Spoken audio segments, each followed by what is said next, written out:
नमस्कार, मैं सुनील आप सभी का एजुकेशन प्रभा यूट्यूब चैनल पर हार्दिक स्वागत करता हूं। आज फिर मैं पुनः उपस्थित हूं आप सबके सामने, जिसमें रिसर्च अर्थात अनुसंधान के अगले जो टॉपिक हैं हमारे, जिसमें कि यादृच्छिक नमूने के उपयोग में नमूने के आकार का निर्धारण। वस्तुतः हमें नमूने के आकार का निर्धारण करना होता है और ये बड़ी क्रिटिकल समस्या होती है।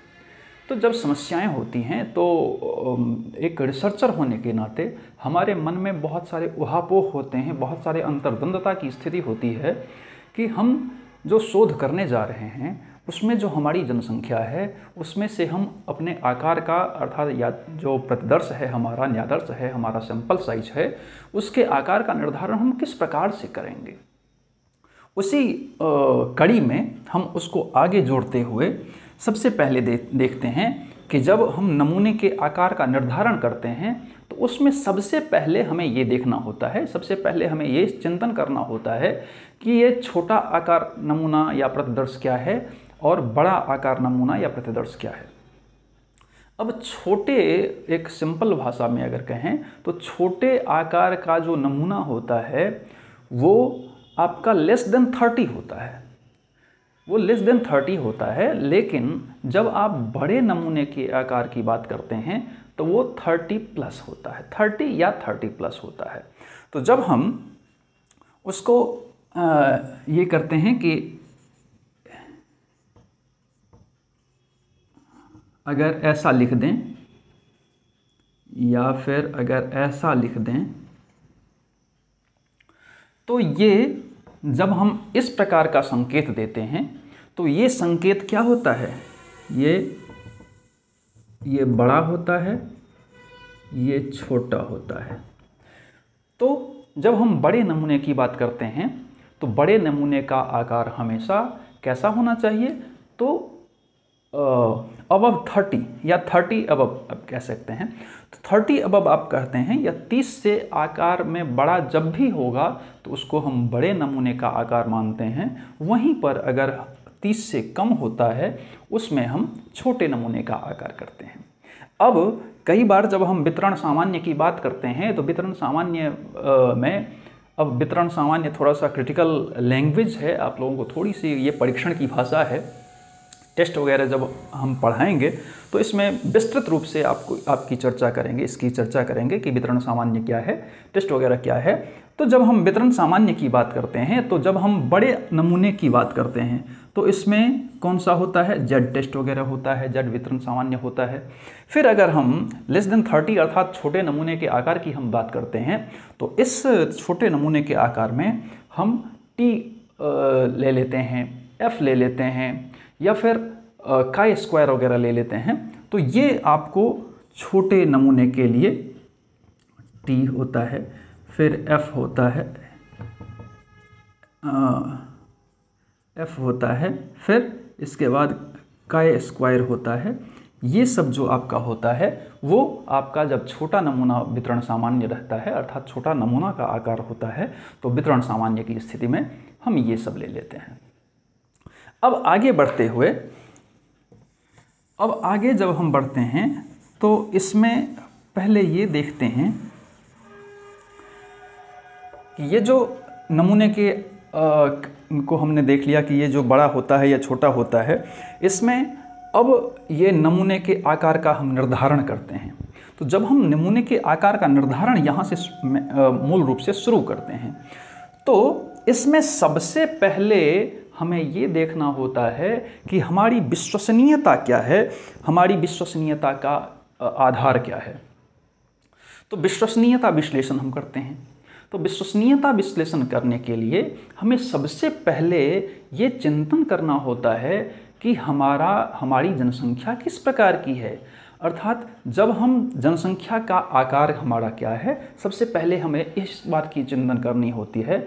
और जब हम इस बात का चिंतन कर लेते हैं कि हमारे नमूने का जो आकार है वो क्या है, तब हम उसके विश्लेषण की बात करते हैं। तो नमूने के आकार का विश्लेषण इसमें बहुत इम्पॉर्टेंट होता है, क्योंकि अगर मान लीजिए कि अगर हमारी जनसंख्या बहुत बड़ी है और हमने बहुत छोटा नमूना ले लिया तो उसमें जब हम विश्लेषण करने जाएंगे तो क्या लगता है कि वो सही सही और सटीक सटीक वो बता पाएगा, हमारा विश्लेषण हो पाएगा, हमारा जो कंक्लूज़न है, हमारा जो रिज़ल्ट है, हमारा जो मतलब ये आने वाला जो परिणाम है, रिज़ल्ट है, वो क्या होगा, वो प्रभावित होगा।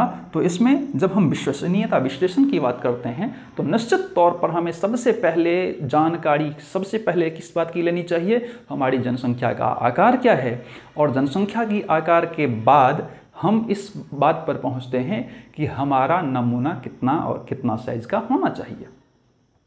अब इसके बाद अब जनसंख्या में जब दूसरा पॉइंट है आपका शामिल जनसंख्या से न्यादर्श। अब यही बात है कि जब हम जनसंख्या के आकार को पूर्ण रूप देते हैं, जैसे कि मान लीजिए सपोज एक उदाहरण के तौर पर मान लीजिए 10,000 की जनसंख्या है, टोटल हमारा पॉपुलेशन जो है वो 10,000 है, और 10,000 से अगर मेरा 10,000 है और मैंने जो सिंपल साइज लिया है वो कितना है, तो अगर 20 है 25 है, तो 20 है या 25 है, उसमें से अगर हम सिर्फ इतना लिए हैं, 10 लिए हैं, 15 लिए हैं, 20 लिए हैं, तो वो क्या लगता है कि वो 10,000 लोगों का प्रतिनिधित्व कर सकता है?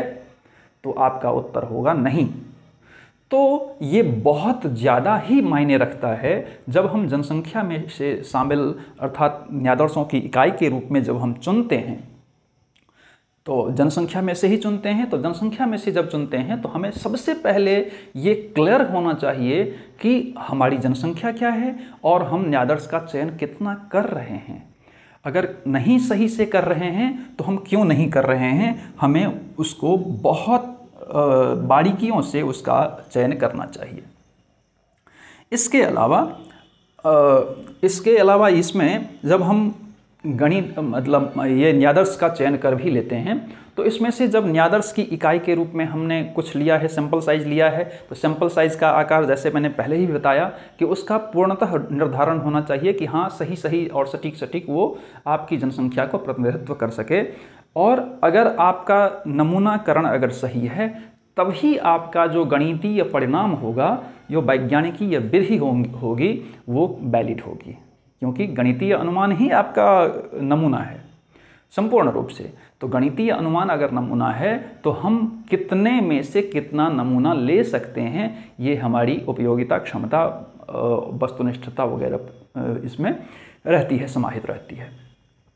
अब हम ये देखते हैं कि जनसंख्या में से नमूने का आकार, फिर से अगेन मान लीजिए कि फिर से वही बात है कि जब हम जनसंख्या में से निर्धारित नमूने का आकार का चयन करते हैं तो हमें बहुत सारी बारीकियों को हमें लेना पड़ता है, बहुत सारी बारीकियों के बारे में समझना पड़ता है। अब हमें पहले से ही डिसाइडेड होना चाहिए कि हमारी टोटल जनसंख्या कितनी है, इसका निर्धारण पहले ही हमारे पास होने चाहिए, इसका टोटल कि हमारी जनसंख्या कुल कितनी है। अब जब कुल के बारे में हमें पता चल गया है कि हाँ हमारी जनसंख्या इतनी है, तो हमें क्या करना चाहिए कि उसमें नमूने के आकार का निर्धारण करना चाहिए कि हाँ अगर इतनी जनसंख्या है तो इतना अगर आकार है। अगर मान लीजिए कि 10,000 है जनसंख्या और अगर हम उसमें से 200 या 250 अगर ले लेते हैं तो निश्चित तौर पर आप कह सकते हैं कि वो सही और सटीक हमारी जनसंख्या को प्रतिनिधित्व कर पाएगा, जो हमारा नमूना आकार है।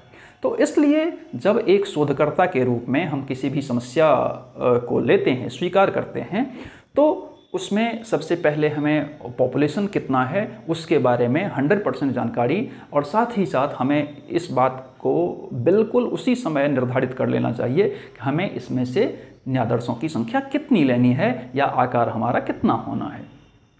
फिर आते हैं कि वैज्ञानिक विधि द्वारा प्रदत्त होने चाहिए। अब जब वैज्ञानिक विधि द्वारा प्रदत्त होने चाहिए तो आप देखते हैं कि जब भी हम रेंडमाइजेशन करते हैं, क्योंकि यहाँ पर क्या लिखा हुआ है, यादृच्छिक नमूना। यादृच्छिक नमूना का अर्थ ही है कि आपका जो रैंडम सैंपलिंग है, तो रैंडम सैंपलिंग में आप क्या करते हैं, हमेशा हमेशा और सिर्फ हमेशा वैज्ञानिकीय विधि का ही उपयोग करते हैं। अगर आप वैज्ञानिकीय विधि से हट गए तो डेफिनेटली कभी भी वो ऐसा हो ही नहीं सकता है कि वो सही वैज्ञानिकीय विधि वो आपने अप्लाई की है अपने शोध के ऊपर। तो इसलिए हमें जब वैज्ञानिकीय विधि के बारे में अगर बात करते हैं, तो मान लीजिए अगर सिंपल रैंडम सैंपलिंग अगर हम लेते हैं तो डेफिनेटली वो क्या है, वैज्ञानिकीय विधि है। तो जब हम सिंपल रैंडम सैंपलिंग लेते हैं तो हमें उसके बारे में अर्थात जनसंख्या के बारे में पूरा अनुमान होता है, और जनसंख्या में से अब हम बड़ा नमूना भी वगैरह चयन कर सकते हैं।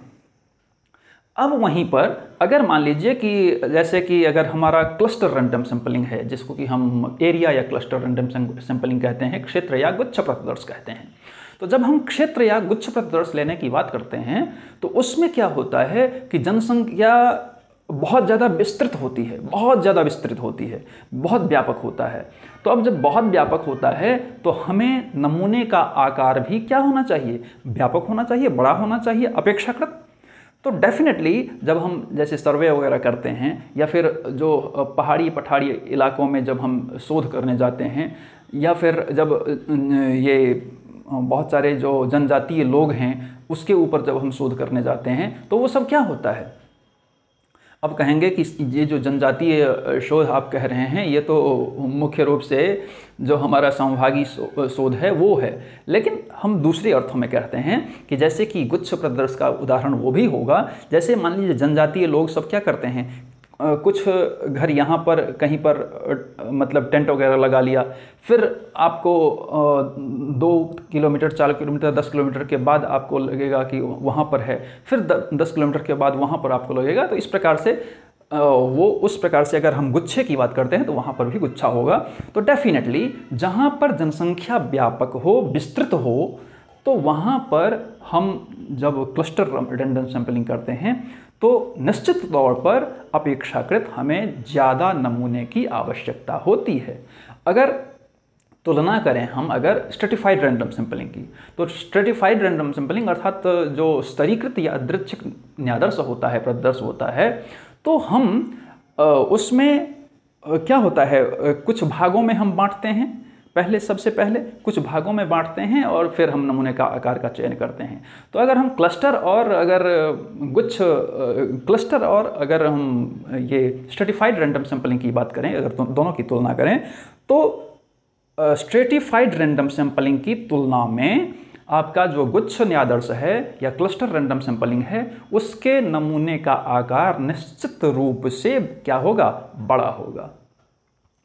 अब ये आपका हो गया। अब हम सीधे चलते हैं कि जो हमारा नमूने का जो आकार है उसको किस प्रकार से प्रभावित करता है, क्योंकि कुछ ऐसे कारक होते हैं जब हम नमूने के आकार का चयन करते हैं, उसकी उपयोगिता लेते हैं, तो उसके नमूने के आकार में हमें कुछ प्रभावित करने वाले कुछ कारक नज़र आते हैं।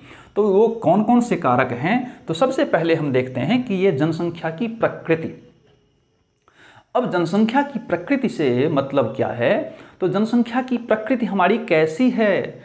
प्रकृति का मतलब यहाँ पर जैसे होमोजीनियस है, हेटेरोजीनियस है।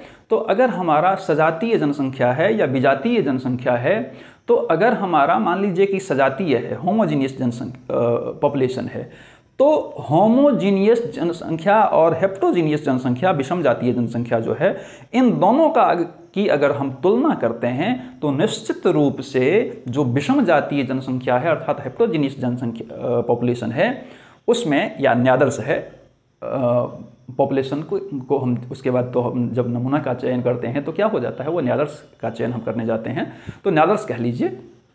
तो जब हम हेटेरोजीनियस सैंपलिंग की बात करते हैं या होमोजीनियस सैंपलिंग की बात करते हैं, तो उसमें जब होमोजीनियस करते हैं अर्थात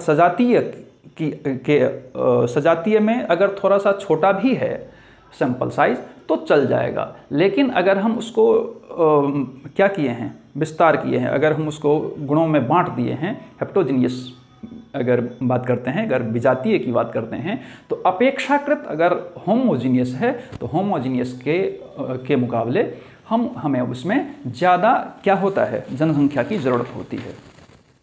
अब जब ज़्यादा जनसंख्या की ज़रूरत होती है तो हम क्या करते हैं, तो उसमें अपेक्षाकृत, क्योंकि उसमें अगर हम विजातीय जनसंख्या की बात करते हैं, हेप्टोजीनियस की बात करते हैं, तो हेप्टोजीनियस में क्या होता है कि उसमें कुछ भागों में हमें बांटना पड़ता है। जैसे मान लीजिए कि अगर एक कक्षा है और एक कक्षा है, अगर मान लीजिए कि ये 10th क्लास की कक्षा है, 10th क्लास की कक्षा है और 10th क्लास में अगर मान लीजिए कि 100 स्टूडेंट हैं, टोटल मान लीजिए कि 100 स्टूडेंट हैं, तो 100 स्टूडेंट हैं। अगर हम सीधी बात करते हैं कि एक छोटे आधार पर अगर हम बांट लेते हैं अपने सहूलियत के आधार पर, तो हमें 2 आधार पर बांटना होता है। मान लीजिए कि बॉयज़ और गर्ल्स, तो बॉयज़ और गर्ल्स में हमने बांट लिया।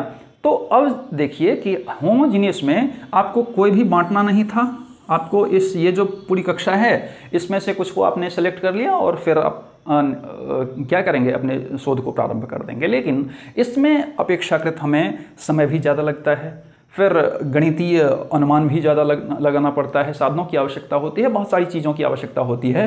तो दोनों को, अर्थात बॉयज़ को भी गर्ल्स को भी, दोनों को सही प्रतिनिधित्व हमारी जनसंख्या या हमारा न्यायादर्श करे, इसके लिए हमें कुछ आकार को अपेक्षाकृत सम जनसंख्या के बढ़ाना पड़ता है। ठीक है।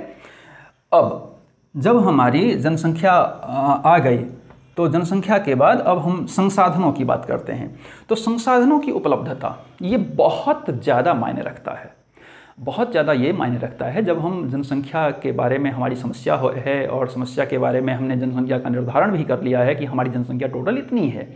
अब जनसंख्या का निर्धारण करने के पश्चात हमें क्या करना होता है कि सबसे पहले सुनिश्चित करनी होती है कि हमें न्यायादर्श के आकार को कितना रखना है। कितना रखना है का मतलब है कि हमारी कैपेसिटी कितनी है, हमारे पास साधन कितने हैं, हमारे पास समय कितने हैं, हमारे पास पैसे कितने हैं, हमारे पास और भी ज़्यादा बहुत सारी जो अलग अलग फैसिलिटीज़ होते हैं वो कितने हैं, हमारे पास उपकरण कितने हैं, हमारे पास लोग कितने हैं। ये सारी चीज़ों को हमें क्या करना होता है, एक निर्धारित करना होता है। तो जब हमें निर्धारित करना होता है तो हम क्या करते हैं, तो संसाधनों की उपलब्धता के बारे में सोचते हैं कि हाँ भैया, हमारे पास अगर मान लीजिए कि हमारे पास अगर बहुत सारे पैसे हैं, हमारे पास अगर बहुत सारा समय है, हमारे पास अगर बहुत सारे उपकरण हैं, संसाधन हैं, लोग हैं, बहुत सारी चीज़ें हैं, तो हम उस स्थिति में क्या कर सकते हैं कि जो जनसंख्या, न्यायादर्श की जो संख्या है, न्यायादर्श का जो आकार है वो बहुत बड़ा हम रख सकते हैं। लेकिन अगर हमारे पास लोगों का अभाव है, संसाधनों का अभाव है, पैसों का अभाव है, समयों का अभाव है, उपकरणों का अभाव है और भी बहुत सारी जो फैसिलिटीज़ होती है उसका अभाव है, तो उस स्थिति में हमें क्या करना होगा, तो अपेक्षाकृत जनसंख्या का आकार छोटा रखना होगा। तो जब हमें अपेक्षाकृत जनसंख्या का आकार छोटा रखना होगा, मैंने बताया भी है कि कभी भी जनसंख्या में से न्यायादर्श का चयन करना बहुत बड़ी मजबूरी हमारी होती है, तभी हम क्या करते हैं, तो न्यायादर्श का आकार का चयन करते हैं।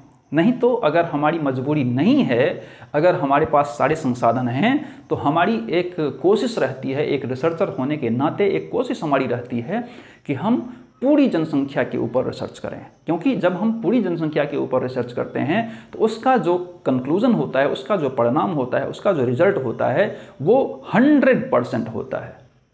लेकिन आप जब न्यायादर्श की बात करते हैं तो न्यायादर्श के द्वारा जो प्राप्त परिणाम है वो कभी भी 100% नहीं हुआ करता है। हाँ, कुछ उसके आसपास हो सकता है ऐसा। लेकिन अब बात रही कि आप न्यायादर्श का चयन का आकार, अर्थात न्यायादर्श के आकार जो है हमारा सैंपल साइज, वो सैंपल साइज को आप जितना बड़ा करेंगे उतनी एक्यूरेसी जो है वो बढ़ती जाएगी, तो उतनी आपकी एक्यूरेसी बढ़ती जाएगी। लेकिन जितना सैंपल साइज छोटा होता जाएगा उतना जो हमारा है वो एक्यूरेसी घटती जाएगी, उसके संभावित जो परिणाम हैं उसमें प्राप्त परिणाम में कुछ त्रुटियां आपको नज़र आएगी। अब नमूनाकरण विधि का प्रकार। फिर से वही आ गया कि नमूना विधिकरण का प्रकार क्या है। आप जब नमूनाकरण विधि का प्रकार ढूंढते हैं तो बहुत सारे, जब हम रेंडमाइजेशन में जाते हैं, चूँकि ये नमूना यादृच्छिक नमूना से संबंधित है, तो यादृच्छिक नमूना में मुख्य रूप से आप देखेंगे तो सिंपल रैंडम सैंपलिंग है, स्ट्रेटिफाइड रैंडम सैंपलिंग है, एरिया और क्लस्टर रैंडम सैंपलिंग है, आपका सिस्टमेटिक रैंडम सैंपलिंग है। ये सब आपके सैंपलिंग हैं जो रैंडमाइजेशन करते हैं। तो उसमें से हमें किसी एक का चयन कर लेना होता है। अब जब किसी एक का चयन कर लेना होता है तो हम एक का चयन कर लेते हैं। जैसे मैंने अभी आपको उदाहरण दिया कि अगर आप सिंपल रैंडम सैंपलिंग अगर लेते हैं तो साधारण यादृच्छिक प्रतिदर्श में आप क्या कर सकते हैं, ज़्यादा बड़ा नमूना आप ले सकते हैं, कोई दिक्कत नहीं है उसमें। जैसे मान लीजिए कि आप सिंपल रैंडम सैंपलिंग ले लिए और फिर अपने जनसंख्या का आकार जो भी है, क्योंकि आपको पहले से ही निर्धारित करना है कि हमें जनसंख्या का जो आकार है सैंपल साइज है वो कितना रखना है। तो उस स्थिति में हम क्या करते हैं कि जो नमूनाकरण के प्रकार हैं, अर्थात हम अगर सिंपल रैंडम सैंपलिंग है तो उसमें अगर हम फिशबॉल ड्रॉ को अगर एक्सेप्ट कर लिए हैं तो उसमें दो प्रकार से आप कर सकते हैं। जैसे कि मैंने बताया था कि एक होता है वापसी के साथ होता है, एक वापसी के बिना होता है। तो वापसी के साथ कैसा होता है, वापसी के बिना कैसा होता है, मैंने इसकी विस्तृत जानकारी दी है। तो अगर आपको ये देखनी है इसके बारे में तो आप जो हमारा वीडियो है वो देख सकते हैं पिछली कक्षा वगैरह में। तो इसमें हम सिंपल रैंडम सैंपलिंग के द्वारा थोड़ा सा बड़ा आकार ले सकते हैं। जैसे मान लीजिए अगर हमें स्ट्रेटिफाइड रैंडम सैंपलिंग की बात करते हैं तो इसमें अपेक्षाकृत छोटे आकार को हमें लेना होता है। फिर अगर हम मान लीजिए कि व्यवस्थित सिस्टमेटिक वगैरह की बात करते हैं उसमें भी हमें बहुत बड़ा नमूना साइज़ की ज़रूरत नहीं होती है। फिर अगर हम वहीं पर क्लस्टर वगैरह की बात करते हैं, क्लस्टर रैंडम सैंपलिंग की बात करते हैं, क्षेत्र या गुच्छ प्रतिदर्श की बात करते हैं, तो उसमें क्या होता है, हमें नमूना का जो आकार है वो बड़ा करना होता है। अब फिर इसके बाद हमारा आ जाता है कि आवश्यक सटीकता की डिग्री। तो आवश्यकता सटीकता की डिग्री क्या है, तो ये भी आपका नमूने के आकार से ही जुड़ा हुआ है। मतलब ये है कि अगर आपका सैंपल साइज, अगर आप ये चाहते हैं कि हमारा जो शोध हो या हमारे जो शोध का परिणाम हो वो उसका जो परसेंटेज हो वो बहुत अच्छा हो, अर्थात एक्यूरेसी में, तो उसमें सटीकता बहुत ज़्यादा हो, बहुत अच्छा परिणाम वो दे। तो जब आप ये सोचते हैं कि हमारा जो शोध का परिणाम हो वो बहुत अच्छा हो, परसेंटेज उसका बहुत अच्छा हो, तो आपको एक ही चीज़ करनी है कि आपको सैंपल साइज़ को बड़ा कर लेना है। लेकिन अगर आप जितना छोटा करते जाएंगे तो आपको परिणाम में भी क्या होगा कि सटीकता की जो डिग्री है वो छोटी होती जाएगी। अर्थात जितना बड़ा सैंपल साइज उतनी बड़ी सटीकता की डिग्री, जितना छोटा सैंपल साइज उतनी छोटी आपकी डिग्री। तो इस प्रकार से वो भी एक आकार पर ही निर्धारण होता है। इसके अलावा आपका आता है विश्लेषण प्रकृति।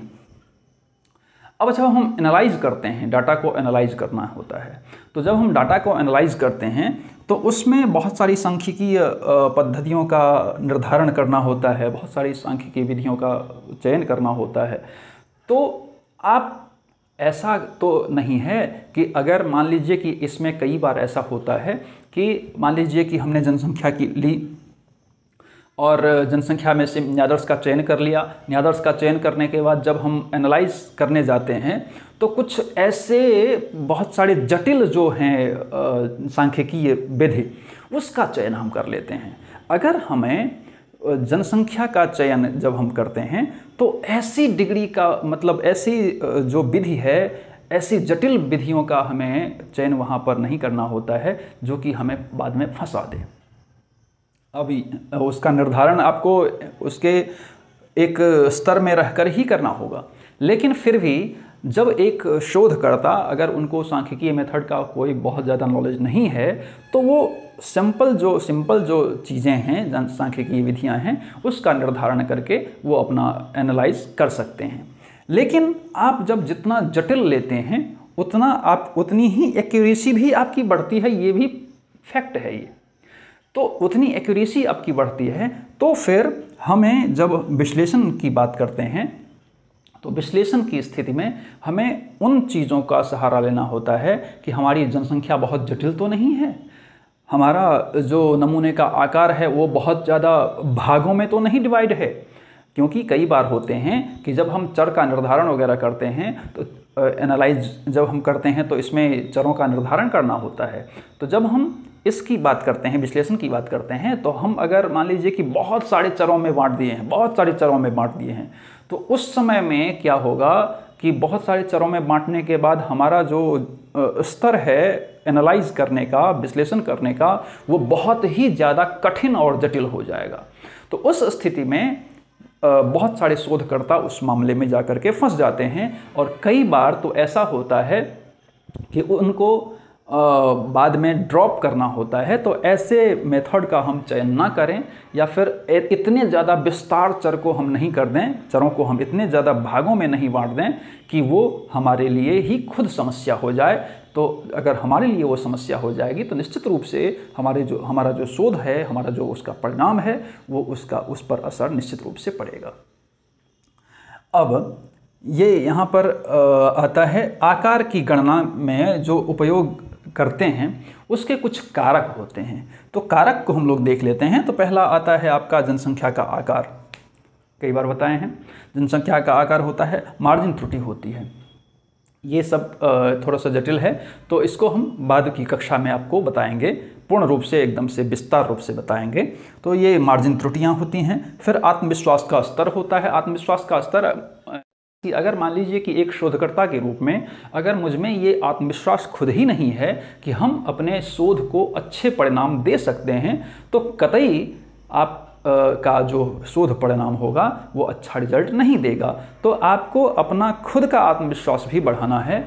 और जब खुद का आत्मविश्वास कैसे बढ़ेगा? जब आप हर एक चीज़ को बिल्कुल ईमानदारी के साथ बहुत अच्छे ढंग से आप प्रस्तुत करते हैं, तो डेफिनेटली आपका लगेगा कि हाँ, आत्मविश्वास भी हमारा बढ़ रहा है, क्योंकि हमने हर एक चीज़ को सही सही भागों में डिवाइड किया है। फिर आपका परिवर्तनशीलता। तो परिवर्तनशीलता तो डेफिनेटली जब हम ये कई बार क्या होता है कि जो हम चाहे होते हैं, जब हम शोध करने लगते हैं, तो कई बार जो हम अपना पूरी रूपरेखा हमने बनाया है, शोध डिज़ाइन जो बनाया है, उसको वो बनाने के बाद हमारा कुछ ऐसा, जब हम शोध करने जाते हैं, फील्ड में उतरते हैं, तो उसमें कुछ ऐसा हो जाता है कि जो हम कभी भी सोचे ही नहीं थे, अर्थात अनएक्सपेक्टेड चीज़ें कुछ ऐसी हो जाती है। तो ये सब शोध में ये सब चलती रहती है, तो परिवर्तनशीलता आता ही है। तो इसके लिए कोई बड़ी बात नहीं है। तो ये सब आज के टॉपिक में जो आपका यादृच्छिक नमूना अर्थात जो रैंडम सैंपलिंग है, उसके नमूने का आकार का जब हम निर्धारण करते हैं, तो उसकी बात आज पूरी चर्चा मैंने की है। और इसी तरीके से जो रिसर्च संबंधित क्लासेज हैं वो लगातार चलती रहेंगी। तो आप हमारे साथ बने रहें। और आप एजुकेशन प्रभा यूट्यूब चैनल देख रहे हैं, और अगर आपको बातें समझ में आती हैं तो हमारे चैनल को सब्सक्राइब कीजिए, लाइक कीजिए, शेयर कीजिए और बेल आइकन को ज़रूर प्रेस कीजिए। धन्यवाद।